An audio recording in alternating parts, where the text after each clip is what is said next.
خب آقا، اینم از گلکسی A52s 5G. همونطور که گفتم قیمتش 399 تا بود که شده بود 333 تا اگه اشتباه نکنم. الان اینجا هم می‌نویسمش، میتونید قیمت دقیقش رو ببینید.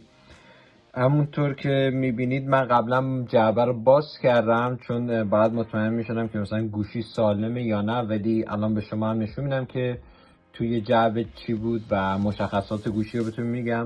این یک فست شارژر 15 واتی هستش که برای من عجیب بود، چون اونطوری که شنیدم گوشی های جدید سامسونگ و اپل هیچ کدومشون آداپتور ندارن، ولی این هم کابل داشت هم آداپتور که عجیب بود برام.